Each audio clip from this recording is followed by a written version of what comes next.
So look at Anthony Ryder from South Lyon, Michigan, recently selected as the Lions 2020 Fan of the Year. He has a passion about sports broadcasting. With the 112th selection in the 2021 NFL Draft, the Detroit Lions select Amon-Ra St. Brown, wide receiver, USC. One pride, baby! Yeah!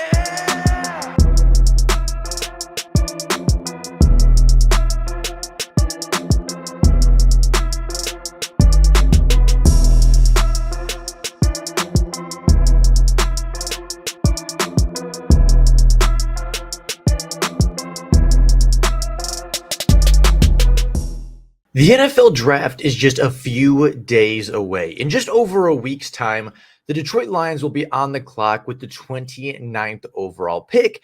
And over the last couple of weeks, even over the last couple of months, we've talked a lot about what the Lions should do with that 29th overall pick. We've gone over a ton of mock draft scenarios, a ton of prospects, and a ton of positions. We've talked about trading up. We've talked about trading down. We've talked about sticking and picking.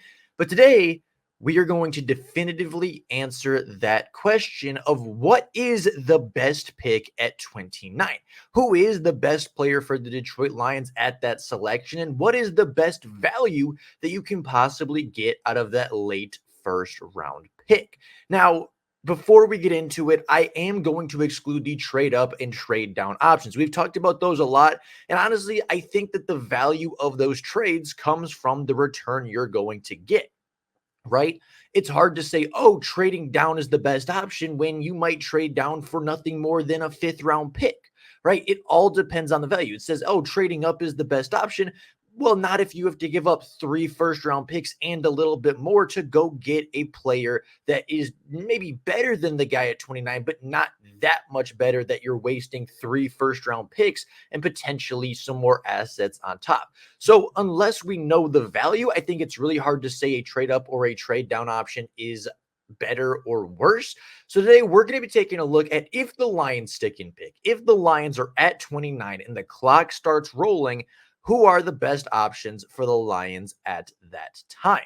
Now, before we start talking about those guys, there are a couple of players I think absolutely will not be there. And the 4 players that just in no universe do I see falling to 29 are Dallas Turner, the edge rusher from Alabama, Terrion Arnold, deep cornerback from Alabama, Jared Verse, the edge rusher from Florida State, and Quinyon Mitchell, the cornerback from Toledo. I think all of these guys will be gone by the very latest at the 20th overall pick, if not even earlier in the class. These are the top 4 defenders, in my opinion, the best edge rushers, the best cornerbacks, and I do think they will all be gone at 29. I do not see a scenario or an outcome where they fall to 29 outside of a crazy draft night incident, as you know, Laramie Tunsil-esque issue on draft night. So with that being said, getting onto the first group of players, and I'm going to call this the steals of the draft, right? If the Lions do end up with these players, I think it would be an instant steal. I think the Lions would probably be the winners of night 1. And I think it would be just really, really phenomenal value. And I have 4 players, that being Jazeer Newton, the defensive tackle from Illinois, Byron Murphy, the defensive tackle from Texas, Kool-Aid McKinstry, the other cornerback from Alabama, as well as Laiatu Latu, the edge rusher from UCLA. Now, talking about Johnny Newton first, Johnny Newton, in my opinion, is the best interior defensive tackle of this class. He played through an injury for half the season last year and still won Big Ten Defensive Player of the Year. I think he is the best interior pass rusher in this class. I think he is the best all-around interior defensive lineman in this class. There's a reason he won Big Ten Defensive Player of the Year despite playing through a pretty significant injury for half the season. And although he's been faded a lot this offseason because he wasn't available for the combine, because he didn't have his pro day until very late in the process, there's a lot of people that are kind of out on Johnny Newton, that think he has some injury concerns, that are worried about, not having him available for week 1 or things like that. And there are people that have started elevating guys like Byron Murphy around him because they went to the combine, because they've been in the national news more. And he's just kind of been that victim this year of, hey, he's not in the news. He's not being talked about. He didn't get to show up at the combine. He didn't get to have a great pro day because he wasn't healthy for his pro day and didn't have it until very late in the process, until the pro day fad was over. Johnny Newton has been falling, but before the offseason began, when just all we had to go off was tape, Johnny Newton was considered a top 10, top 15 pick in the draft, and I don't think anything has changed about Johnny Newton that would say he wouldn't be that player in the NFL. Now, that's not to say that Byron Murphy isn't great. I think Byron Murphy is a really, really good defensive tackle as well, and I think he would be the easy plug-and-play option that would replace DJ Reader in a year or two and give the Lions one of the best run-stopping fronts in the NFL immediately as well as for the long term. I don't think he's quite as twitchy as Johnny Newton. I don't think he's quite the pass rusher that Johnny Newton is, but he is incredibly powerful. He is a great run stopper, and if they can add him, I do think he is a top 29 talent in this class, and I do think he will be gone, but if he's there, I wouldn't be surprised if he is the best player available and Brad Holmes pulls the trigger on another defensive tackle. Now, Kool-Aid McKinstry is my cornerback 3 in this class. There's a lot of people that like Cooper DeJean better. There's a lot of people that like Nate Wiggins better. There are people that, like TJ Tampa better than Kool-Aid McKinstry. But in my opinion, Kool-Aid McKinstry is the 3rd best cornerback in this class. If you can't get Arnold and you can't get Mitchell, Kool-Aid is your guy. He plays really strong press man coverage. He's pretty strong for his size. He's got good speed. And yeah, even though he ran a really slow 40 time, he did so with a broken foot. I believe he has a 7.5 RES score, but again, tested with a broken foot, which is just incredible to me that he wanted to do that and he was willing to go out and put up those numbers knowing he'd probably hurt his draft stock a little bit, but obviously still wanted to go out there, still wanted to compete, and still wanted to be a part of the process. I think that speaks volumes to his football character. From everything I've seen, he's a really good leader. From everything I've seen on tape, he's the exact cornerback the Detroit Lions want in this class and in their system. And I think if he's available at 29, which is possible, but I don't think is likely. I think there's a good possibility he goes right around that Philadelphia pick. If he is available, I think he would be a massive steal for the Detroit Lions and another home run hit for Brad Holmes. And then Laiatu Latu, my edge rusher 1 in this class. I think the best finisher in this draft in its entirety. The only reason I see him falling to 29 is because of the injury concerns. Once upon a time, he was forced to medically retire. He has had some neck injuries. He has had some pretty serious injury concerns in the past, was actually forced to medically retire, I believe, at the University of Miami. He was really, really kind of a scary prospect if you're worried about the injury concerns. I'm not so worried. I think he will be fine in the NFL. I think he'll be very similar to a guy like Jalen Phillips, who had very similar injuries at a very similar school and actually transferred to the same school, put up phenomenal numbers, and still went in the top 20.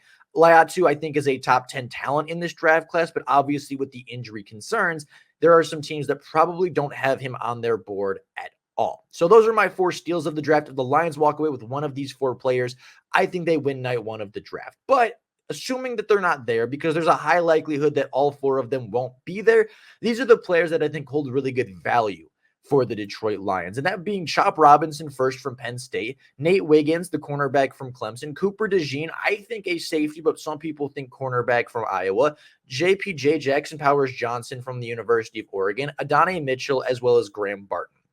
Starting at the top of this list, Chop Robinson is a very raw prospect. Chop Robinson is not a player that will be polished in day 1, but with the addition of new defensive line coach and with the addition of some of the other coaches on this staff, I don't think there's going to be a better situation in the NFL for Chop Robinson to go and succeed, because he doesn't have to go be an alpha pass rusher day 1. He doesn't have to have 10 sacks since day 1, but what he can do is he can plug and play early, be a great rotational pass rusher, be a player that the Lions can rely on early downs, on late downs, be a good run supporter, be a great pass rusher, be just a nuisance, be just kind of that dangerous threat on the exterior, and be a great pass rushing partner to Aiden Hutchinson. I think he's a very raw prospect, but with the addition of the coaches we've brought on, and especially the defensive line coach, I think they can polish him a little bit. I think they can make him into a more pure pass rusher. They can improve his technique and his ability. And I think if you polish up Chop Robinson a little bit, this is going to be a top edge rusher in the NFL.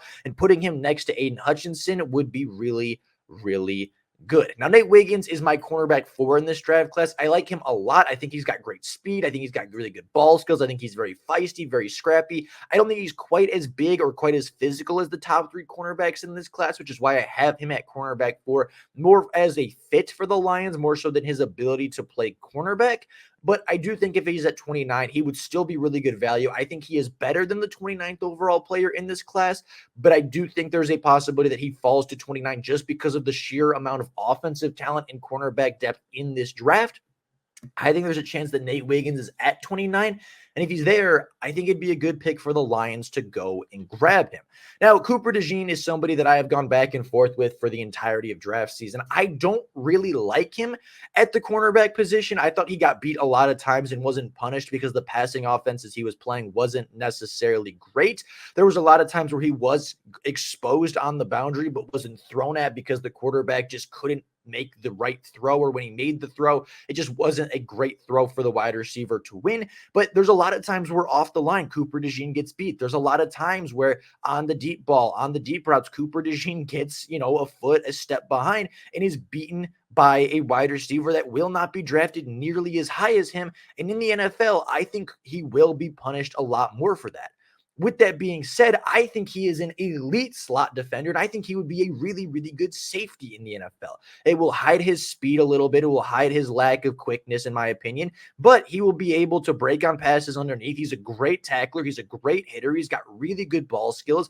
I think he's a safety and a slot cornerback in the draft, and while that would overlap with Brian Branch quite significantly, I do think that if Brad Holmes drafts DeJean, there is a plan for it. I think Cooper DeJean, from a pure talent standpoint in a vacuum, is one of the top 20 players in this class. And I do think he is extremely talented, but I think because of his limitations at cornerback, and I think because of him being, in my opinion, the way I see it, a slot defender, he will fall in the draft very much like Brian Branch did a year ago.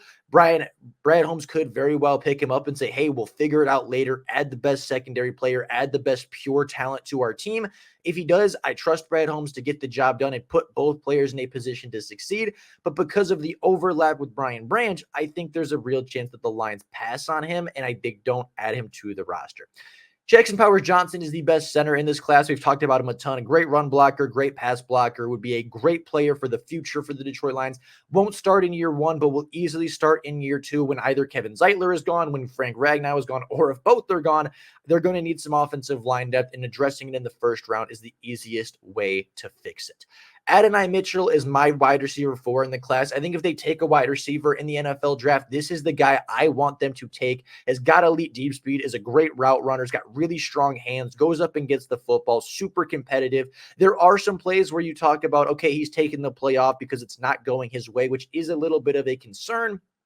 But I don't think he has any outstanding character concerns outside of that. I don't think there's any off the field issues to be worried about. I don't think there's any locker room issues to really be worried about. He's just a player that wants the football. He's a player that wants to make an impact. And sometimes if the ball doesn't go his way, yeah, he takes the rep a little bit easier, but I don't think it's to the point where it should be concerning for NFL teams in the way that some other wide receivers' character concerns have been an issue in the past. And then I think Graham Barton is another really good interior offensive lineman. Very similar things to say about Jackson Powers-Johnson. It is a future-proofing move for a team that doesn't need or have any immediate needs at this point in time. And I think Graham Barton would be a great player for the Lions to add and have as a depth piece, a rotational piece, and a future starting piece for the long-term success of the franchise. Now, this next group of players we're going to talk about are guys that I think would be a reach in the first round, but I don't think would be an egregious reach in the first round. Guys that I think should probably go very early in the second round of the NFL draft, but potentially